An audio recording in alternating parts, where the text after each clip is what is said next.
Husband attempted side, trying to move forward. My husband attempted side last month, and I'm trying to move forward through the recovery process and try to put the pieces of our lives back together. My husband and I, both age 43, have been married for almost 19 years, together for 23. We have 2 boys, 17 and 14. I'm posting his writing is a good outlet for me, and to maybe help others see what I didn't. This will be long. One night last month, after what I thought was a pretty good day, we were getting ready for bed and he looked at me saying, "I think there's something wrong with me." After a bit of polling and questions, he confessed that 10 years ago, he kissed a coworker at work. While I knew he had been dealing with some anxiety over work, life and some health things, this, I think, was the tipping point into a spiral, realizing this after this whole situation. He completely broke down, telling me that he knew that I would never forgive him or love him again, and that he thought about keying himself over it. I was completely taken aback, and I would have never thought he would do anything like this to me. I wanted and needed time to process this, and he wouldn't give me any time to think and kept pressing me to talk to him, and I finally relented and he got all my feelings about what he did and how incredibly hurt I was. I told him that even though I was incredibly upset that I wasn't willing to throw our marriage away over it, and that we would get over it. Eventually we went to sleep. The next morning, he was gone when I got up, and that wasn't unusual.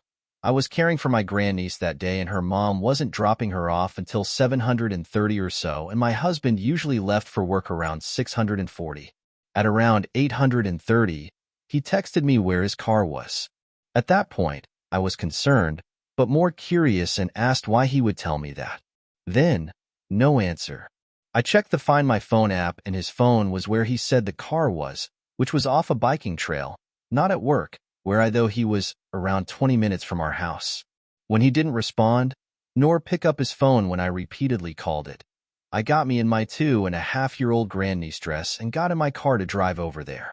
At this point, I was still hoping that he was being dramatic over this, since I didn't get up with him that morning. The entire way over I was calling him repeatedly, and every time I was stopped at a light I texted him. Still no answer or reply. As I pulled into the parking lot where his car was, he finally picked up the phone. He told me not to come find him and just leave him. I told him no, and where was he? I had never been to this trail. He tried telling me as I got the baby out of the car and put her on my back, waking down towards the trail.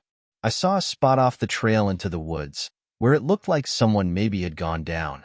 So I followed it and finally heard him. Then a few more steps in, I saw him down a hill a bit. He saw me and said to just leave him and that he didn't want the baby to see. I ignored him and walked down further.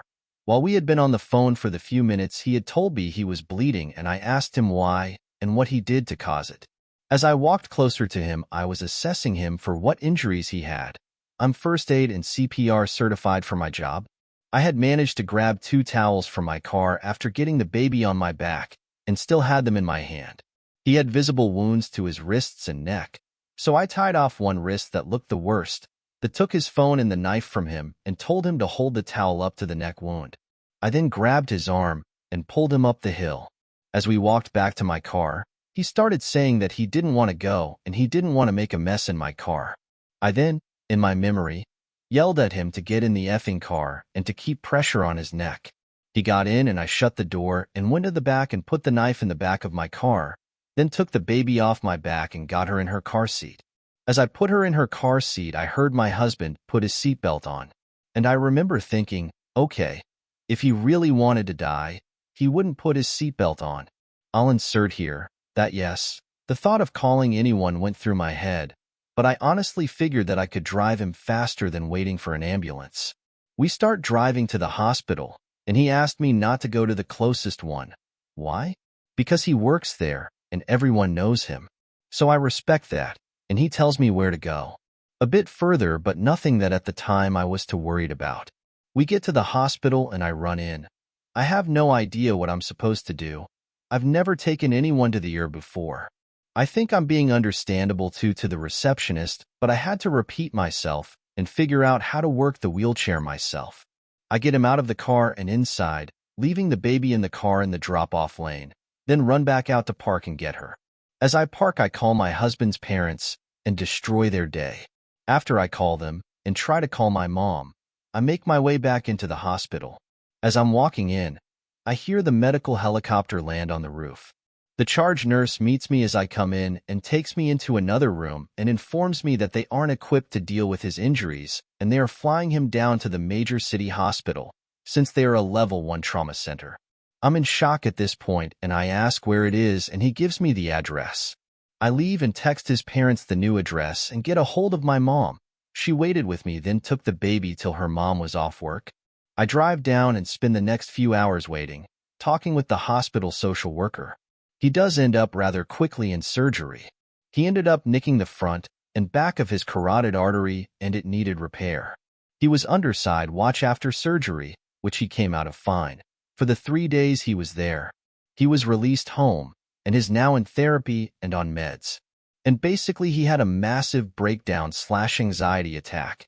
And his anxiety caused him so much pain that he wanted it to end. He says he wants to be here and that he's thankful that I found him and made him get in the car. It was hard the first week or two, ESP when he went back to work, but we've settled a bit. My emotions were a bit all over the place at first, ESP that night when I told our kids. I never realized you could feel all the emotions all at the same time. And I'm a pretty level-headed, even-keel person most of the time. So this upheaval is new. I did speak with a counselor, but I don't think she was any more helpful than me speaking to my brothers, my mom, or friends. My main emotion that comes is anger, and that's super hard for me since I'm not really an angry person normally.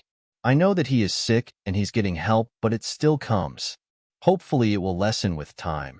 And once he's more better, and I don't have the fear that he'll try again if I get mad at him, we'll talk more. We've been playing a lot of board games and Fortnite since it's the only thing that doesn't make me want to punch him in the face for what I went through. We tried some bedroom activities, but I ended up crying the entire time since my brain couldn't deal with how that was the same. We never had issues with that, but everything else was different. So we will get there hopefully. He's doing well, and physically he's better.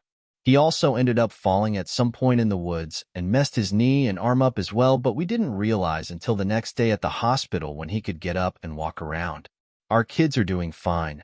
I didn't have them come to the hospital at all and left it up to them for when they wanted to see/talk to their dad when we got home. While emotional at first, they went back to normal quickly, and I had them both speak to a counselor as well. I don't allow myself to get into the what-ifs, but I do have more things I will keep an eye out for in both my family and others. Thanks for letting me vent/get it out. Now to the next story, Story 2. How to tell my husband he needs to be a better caretaker when I have surgery. Hi married friends, my husband and I are coming up on 2 years married soon, and our second year has really put to the test the sickness and in health part of our relationship. Last November, I was in a bad car accident. I was rear-ended at a red light where the other driver was going about 50 miles per hour. Getting hit while you are completely still is awful. I tensed up because I saw him coming, so I ended up with 3 broken ribs, 11 disc herniations, a concussion, and a torn hip socket on the right. It's been a really rough road to recovery, and I have a lot of things that the DRS aren't quite sure how to treat, and we are still finding things wrong. Like we just found out 3 weeks ago about the torn labrum in my hip. I was out of work for 3 months, and I still need a lot of rest, but I'm still a functional member of our household. I still clean and walk our dog, but I need help lifting anything heavy. I also get very overwhelmed by all the medical appointments because on any given day, I have 2 to 4 phone calls to make between different doctors, therapies, imaging places, my lawyer. You get the gist? I have a whole binder with all my injury reports and legal info because it's a lot of injuries. My husband has handled things good at some parts, but not good in other parts. Example of good. Gives me massages if I need them, is generally understanding that I'm tired at the end of the workday, so he's on dog duty. Okay, so this week was a glaring example of not good. I had surgery Thursday on my hip. The whole thing moved fast. I found out Tuesday I was having the surgery Thursday. So we had to move quick to order any mobility devices and get the house set up, which basically I took care of. He had one thing on his list, which was pick up our dog's meds, and he was all stressed out over that one task. Now for context, he's been having stomach issues and had his own abdominal ultrasound on Wednesday. So he's just been in a bad mood.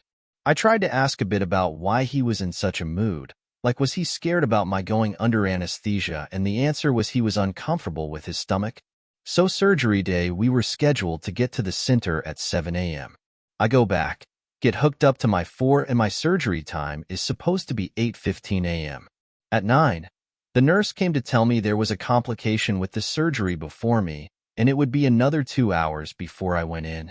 I mean, it sucks, but you can't do anything about it. So she said my husband could go home or come back and sit with me. He didn't want to go home because the traffic was bad, so he came back to sit with me, but was in a terrible mood and complained the whole time. He apparently thought the surgery was only going to be 30 minutes. I had absolutely outlined the surgery timeline the day before. It was exhausting having him in there, and I kept saying, "You don't have to stay, you can go sit in the car," and he was just like, "Well, I'm in here now, so I might as well stay until they will you out." Like I'm nervous enough about going into the surgery, I don't need to babysit someone's sourpuss mood on top of that. Surgery went fine. It was over 2 hours. So my husband went home while I was in surgery, but was still in a crap mood when he came to get me. He was better once we got home, but he just kinda left me upstairs to sleep, which I really couldn't do. I was in a lot of pain. While he watched his shows I don't like to watch.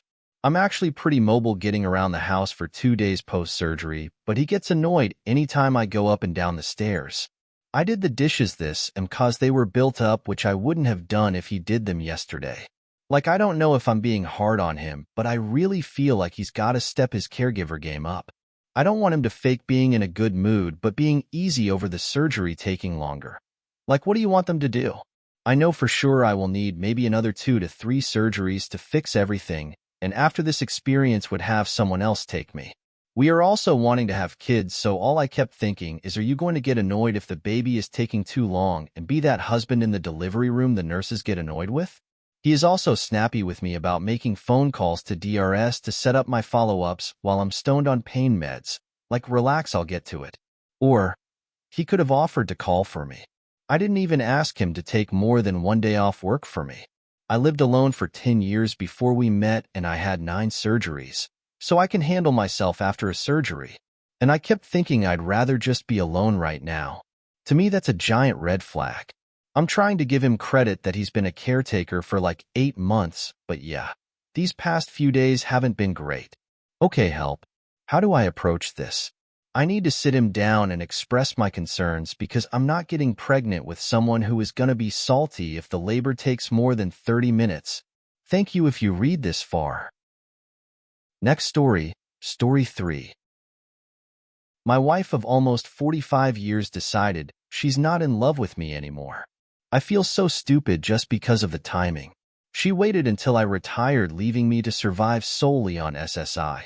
She decided that she was going to keep the very little retirement plus funds she had in exchange of her not requiring any part of a pre-marital property I owned.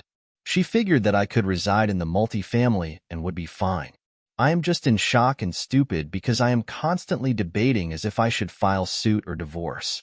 I just cannot believe that she is taking further advantage of me, and I am walking away with my tail between my legs. My grown children are independent and told me that I should do whatever I wanted for retirement and not to be concerned with them. I am so depressed, struggling with taking my own life. I am so lonely with my wife's decision as she relocated 90 minutes away by her 2 divorced sisters. Why not, as it is an acceptable way of life in her family? I can't find a job, and my health is not great. My ex-wife had told me that I should stop being sad Sally, always with an issues.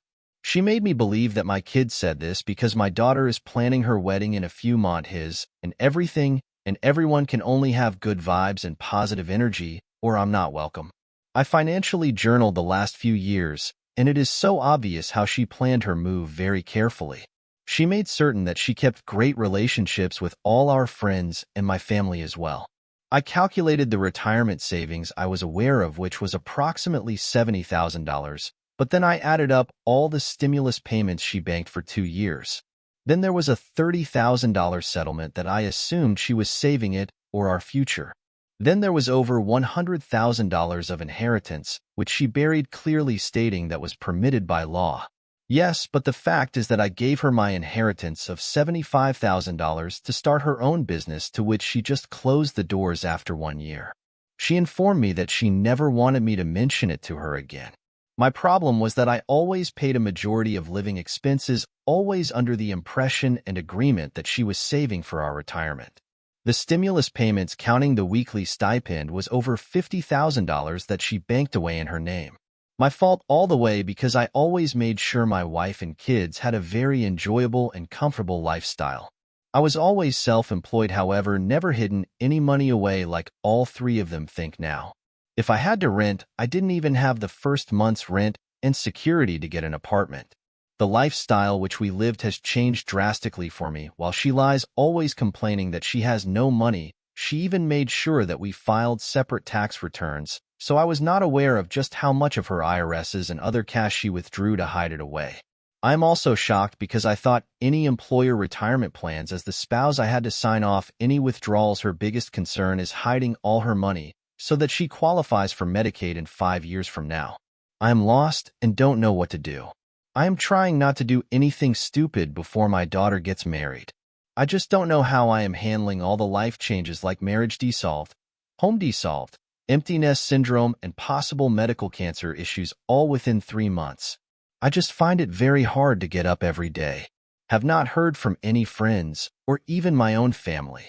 As far as my daughters, they really took a different road than I did when I got married, or anticipated when they did. I asked my daughter for 10 minutes of her time for physical help, and she gave me a 2-week date. I am really struggling with gender issues. My mother abandoned me 4 times when I was young up until a few years ago. Now my wife is doing the same, followed by my daughters, is how I feel. I don't know what I did to females to deserve so treatment.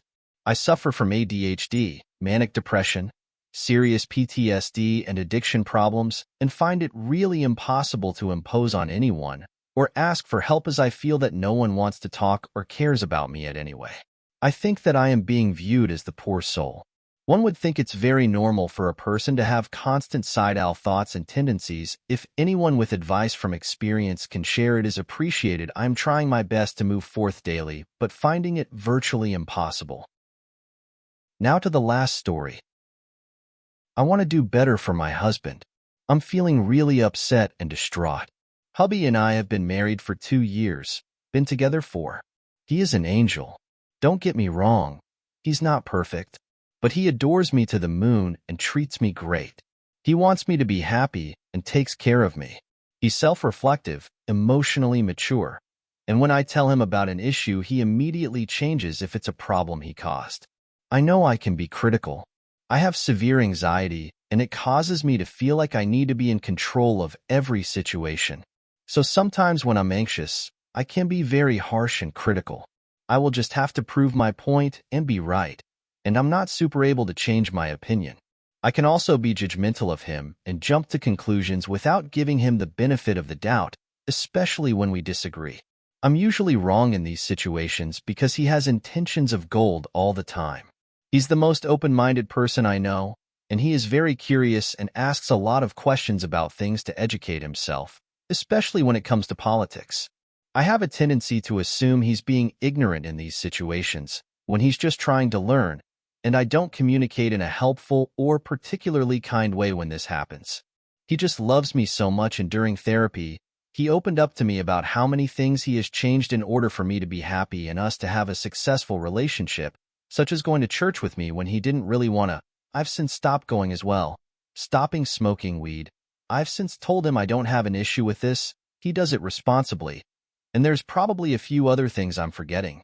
He's so worried about taking care of me and making sure I'm okay and happy. Sometimes his feelings take second place, especially because when I'm highly emotional, I communicate in a very forward, harsh way, like my opinions are fact. I'm aware that this is not okay.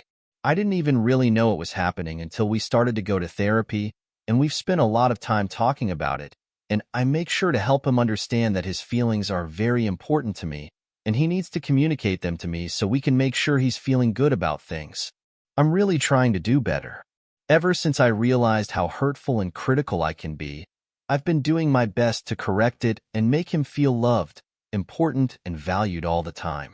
I just feel so horrible about it, and I hate the fact that I've hurt him. I just love him so much and want to do better for him. He deserves the best.